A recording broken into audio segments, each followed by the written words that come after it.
So today is Sunday, June 10th, 2018. This is the last day of our 4-day non-residential endless path Zendo session. And today we'll take up a koan again in the Hikiganroku. And a little preface, in some ways this Teisho is in honor of Scrubby the cat. For all we know, this may be her last session, or she may be the only being to live out the kalpa. We don't know. She's been wandering out all over the neighborhood. We've been getting calls from blocks away, even though she's really not eating much. But the end of each day, or somewhere in the middle of the day, if we let her get out, she finds ways, time and again. She returns home at the end of her wanderings. She always comes back home. We never know from day to day whether we'll see her again. Today we're going to try and keep her confined a bit more so that more distant neighbors don't call in, finding a scrawny little cat far from home. So today we'll look at Hikiganroku case 36, Changsha, Chosha in Japanese, goes for a walk. One day Changsha, Chosha in Japanese, went for a walk in the mountains, or some translations say went strolling about in the hills. When he returned to the gate of the monastery, the head monk said, "Master, where have you been?" Another translation says, "Where has your reverence been wandering?" Changsha said, "I've come from strolling about in the hills." The head monk said, "Where did you go?" "First, I went pursuing the fragrant grasses. Then I returned following the falling flowers." Another translation says, "First I went following the scented grasses, then I came back following the falling flowers." The head monk said, "You are full of the spring, aren't you?" Another translation says, "Or that is the spring mood itself." Changsha said, "It even surpasses the autumn dew dripping on the lotuses." Another says, translation is even better than the autumn dew falling on the lotus flowers. Zendo, compiler of the Hikiganroku, creator of its verses, comments, "Thanks for your reply." Another translation says, "I'm grateful for that answer." So a little background. Who is Changsha? Let's take a look at what Eiken Roshi says about him in The Gateless Barrier.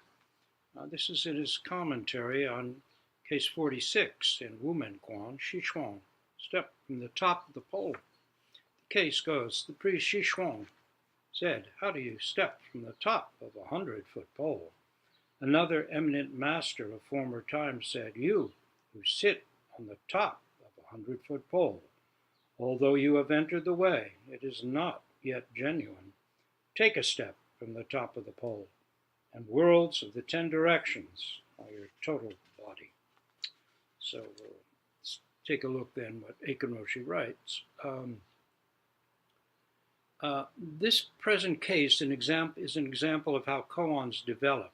Shishuang revived an old case from Zen literature involving Changsha and his friends. Later, Wu Men included in The Gateless Barrier. Now, 780 or so years after Wu Men, 875, 80 years after Shishuang, and more than almost 1,100 years after Changsha, the case as a koan is still vital.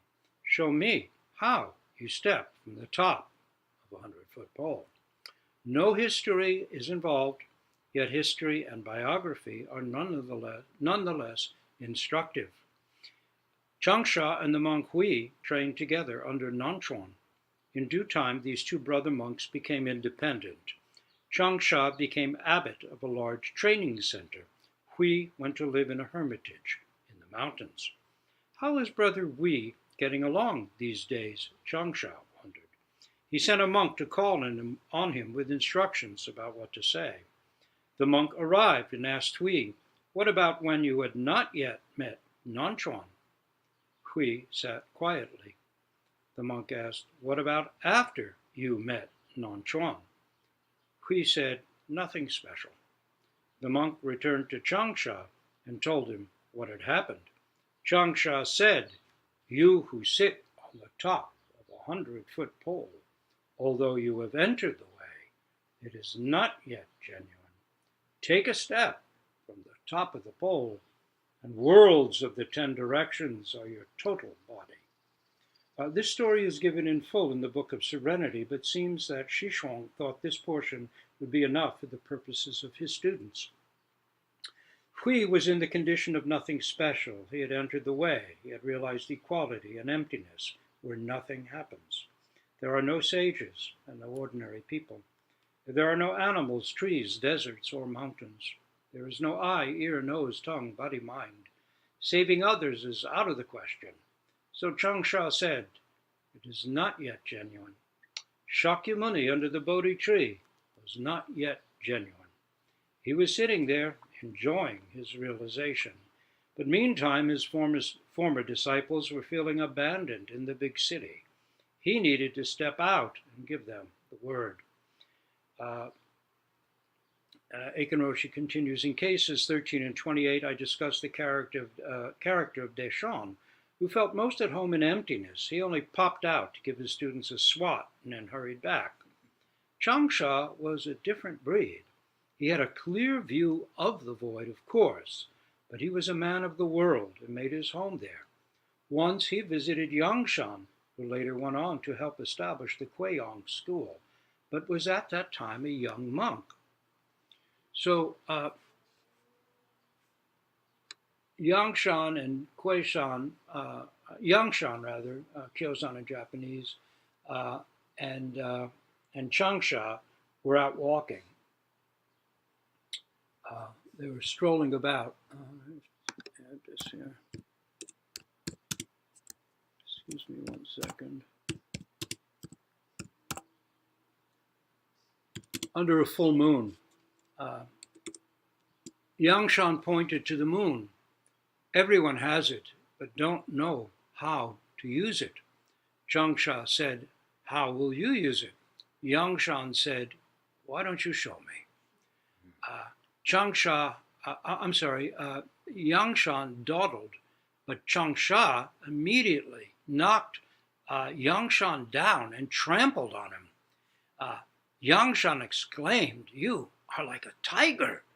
After that, Changsha was known as the Great Tiger. How spirited and vigorous he was, expressing with his whole being, no holding back.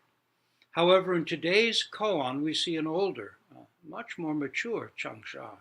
He sees the same vivid world he did when he knocked down Yangshan, but now the tiger reveals a more subtle and poetic side. It's at home with its cubs. Yamada Roshi commenting on this case as a person's character changes, as his or her inner life matures. Of course, we may also mature and mellow as we age. Though a penchant for poetic expression may have always been an aspect of Changsha's character, it now seems deeply composed. And to continue with Aiken Roshi. Yangshan was not equal to Changsha's challenge. He dithered and just said, "How would you use it?" Changsha then showed him how to step forward as this. He makes this point again in one of his Teishos. This is Changsha's Teisho. The entire universe is in your eye. The entire universe is your total body. The entire universe is your own luminance. The entire universe is within your own luminance. In the entire universe, there is no one that is not your own self. Here, Changsha recasts the last line of his message to Brother Hui. The worlds of the 10 directions are, your total body becomes, the entire universe is in your eye. This one phrase sums up 39 chapters of Huayan metaphysics. My I and yours are holograms. Every being is a hologram.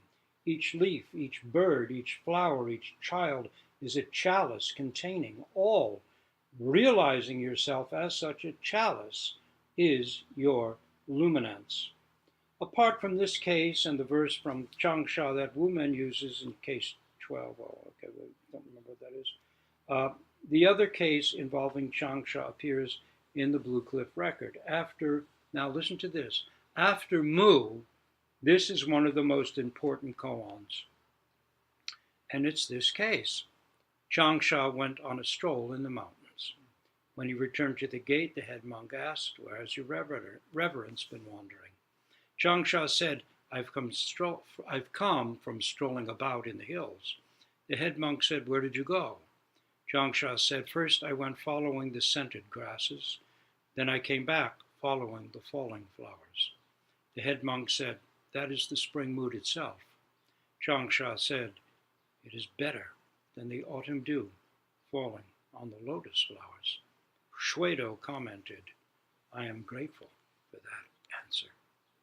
Eiken Roshi says, when I worked on this koan with Yamada Roshi, he told me that the expression about the scented grasses and falling flowers is often used during the eulogy at a monk's funeral. The implication is coming and going.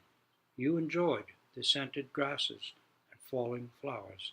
Thus you lived a fulfilled life. What do you make of Changsha, says Eiken Roshi? Changsha is saying that spring is better than the autumn dew falling on the lotus flowers. This is the key to Changsha's character and to all mature human character. It relates to the way he reacted to Brother Hui's nothing special and to Yang Shan's equivocation. It's true that spring and autumn can be called the same, but that is just a kind of entry to the way. It is not yet genuine. In autumn there is no sun warming the earth after a long winter, no grasses or flowers. Spring is the time for strolling about in the hills, leisurely going and coming with the scented grasses and falling flowers becoming one's entire body. So Shwedo comments that he is grateful to Changsha for his response. Let us all be grateful. Grateful because Changsha is our teacher of Zen in this age of grave danger to the earth and its music, art, animals, and everything else. He is urging that we move off our seats and transform our attitudes and our systems. If everything is one, as Brother Hui knew, then it is also vital that we show that fact in our conduct. Worlds of the 10 directions are indeed my total body and yours, and we neglect this primordial truth to our peril. Woman comments, stepping forward, turning back, is there anything to reject as ignoble or unworthy? Stepping forward and turning back, going and coming. We find that scented grasses are very special indeed. Strolling through them, we realize our intimacy with them. Turning back through falling flowers, we delight in the total body they create. Brother Hui is deceiving himself and depriving the world, dithering there atop his pole, be that as it may. How do you step from the top of a 100-foot pole? Sa!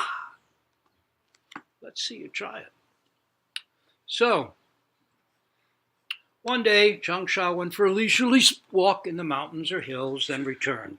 Meadows and glades, groves and foothills, steep inclines, precipitous descents, gentle rambles, intense climbs, tiny weeds, and vast vistas all may be met when strolling in mountains. Perhaps you've done something like this yourself. It is also a way of presenting our life when seen from a profoundly at ease state, strolling about through all the highs and lows, hards and easies of our daily journey. On his return, he met the head monk, who asked, "Where have you been?" Yamada Roshi says the head monk is laying a trap. So, did you go someplace? Did you have a goal, a spot to arrive? Something definable and separate? Just strolling about in the hills, is the answer.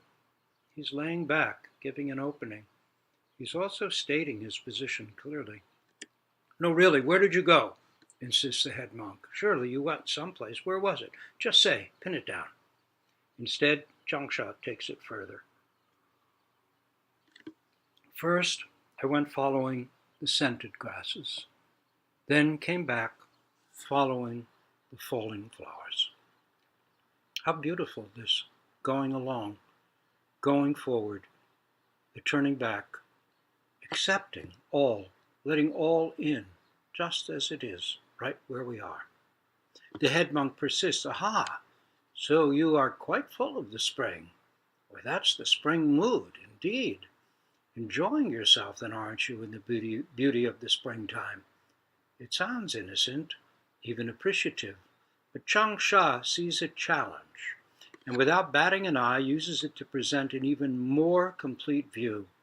He caps the dialogue. It is even better than the autumn dew falling on the lotus flowers.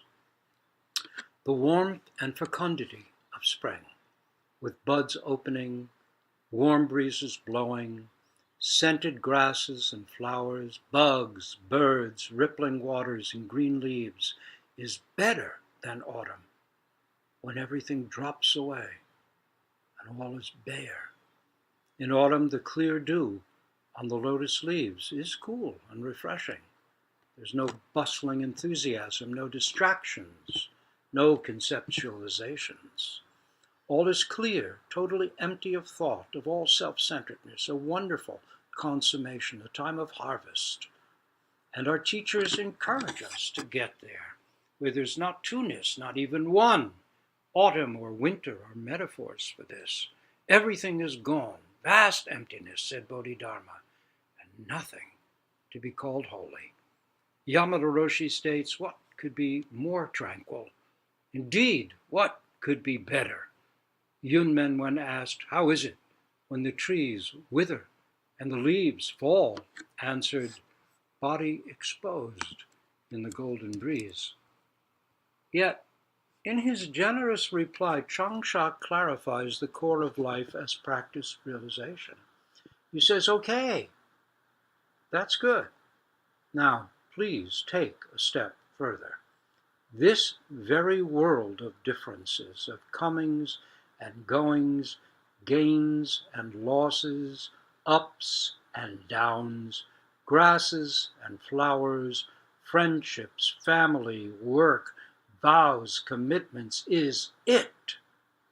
Don't think of this wonderful world, this life, as something that must be transcended or as secondary. It is a startling revelation. He is right in character, challenging us to step beyond emptiness itself. And when we do, where do we go? The head monk upholds half a picture, half a story, an important one. But emphasizing one side, he reveals his limitation. Of course, he might be taking this position to give Changsha an opportunity to show his stuff, the way perhaps Manjushri does with Vimalakirti when he enters the sick room. If so, they're having fun, like two jazz musicians working a duet, one rising seamlessly off the creative challenge of the other. We work hard in our practice to glimpse, just to glimpse vast emptiness, get a bit free of self-centeredness, and touch base with absolute reality. We work hard after that glimpse to own it and settle with it as the foundation, ultimately, of all we do and live. This is Torei's long maturation. It takes ongoing work, lives and lifetimes of dedication. Given this demanding, ongoing work and the deep relief we feel when we touch base, we can come to think that this is the point, to get beyond appearances and find what is greater, what is at rest and at peace beyond the comings and goings of the changing seasons of our life. Zen, after all, emphasizes awakening. Many Zen teachers have said that without it, without awakening, there is no Zen. And certainly to experience, even to catch sight for a moment of vast emptiness. Real original mind is a great relief, life-changing. Changsha doesn't say, no, that's not it. Rather, he clarifies our view by taking it further. He steps from the top of the glorious 100-foot pole of no one, no things, to show the body that is itself the 10 directions. People, animals, commitments, comings and goings, ups and downs together. He and the head monk take the occasion of his little stroll to point out the great way. Their dialogue produces a rich music, showing us what Zen actually is or can be if we persist. An introductory koan asks, if all things return to the One, where does the One return? This understanding has been there from the start of Buddhist tradition. After his deep, deep awakening, the Buddha sat for 3 weeks, totally wiped away, totally gone, his mind blown by the great simplicity of perfect realization. Then he got up from under the Bodhi tree, returned to the dusty world, and taught all, mingling with ordinary events and people, working selflessly and naturally to open the way. Changsha is his true disciple. As is Shuedo, compiler of the Hekigan-roku, who comments, I am grateful for that answer. Yamada Roshi says that Changsha's walk in the hills is a subtle koan, not easily grasped.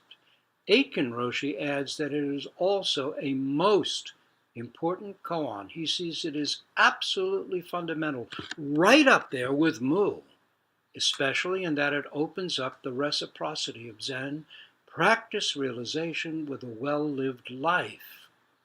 He adds that, again, in Japan, we've mentioned this, the words of this case are included in the memorial service for a monk. He lived his life following grasses and flowers. Thus he came and went. How wonderful to be at ease amidst all the ups and downs, drawn forward, led unself-consciously out into the rolling hills of our life and back again to home, absorbed, not separated. No need for schemes. This is our life, or can be, mysterious, ungraspable, complete as it is, with its issues, complexities, difficulties, anxieties, problems, joys. Of course, this is easy enough to acknowledge when not in the midst of difficulties or anxieties. To really live it is its own ongoing challenge. But as these two old worthies make clear, it is not only possible, it is our birthright. Perhaps the head monk's silence is his way of giving the nod, of being in accord. Yep, you got it right, old man. Or maybe he was a bit abashed by his own one-sidedness. Lest we wonder as to where things should come out, Shuedo concludes the dialogue for us with a very rare, for him, statement of unabashed, straightforward praise. Thank you very much for this. In Book 11 of the Odyssey, Odysseus meets the great warrior Achilles in the underworld. He praises him, saying how great his accomplishments and his lofty station, even now, among the honored dead. Achilles responds, better, I say, to break sod as a farmhand for some poor country man on iron rations than lord it over all the exhausted dead. I find traces of Changsha's responses in these words. Though Achilles aimed for the renown of a short and glorious life, when all is simply gone, gone, entirely gone, he seems to regret his own one-sided choice. Our ordinary life, just as it is irreplaceable, beyond all price. Better, I say, to break sod as a farmhand for some poor countryman on iron rations than lord it over all the exhausted dead. Let us take this to heart every day in our life. Every day in our life. Even closer to Changsha might be the Navajo chant, beauty before me, beauty behind me, I walk in beauty. Or perhaps this haiku of Basho's, ah, it is spring, great spring, it is now. Great, great spring, ah, great. Or case 82, Hekiganroku. Amongst the Tataryu, the physical body ultimately decomposes. What is the indestructible Dharma body?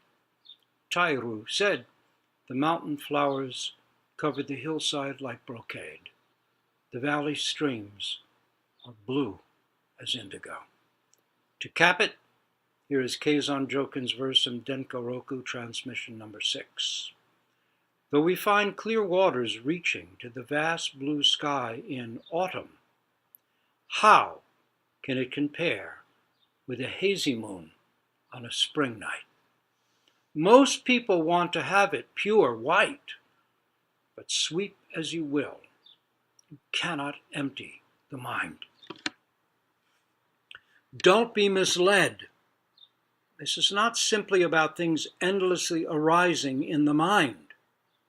In the same way, Changsha is not simply telling us after his little stroll that spring is better than fall, or activity better than quietude. Rather, he is reminding us that it, our own empty full life, is itself totally, right now, even better than that wonderful autumn time when all falls away and the dew is exposed, drip, drip, dripping on the lotus flowers. Oh, I am so grateful for that.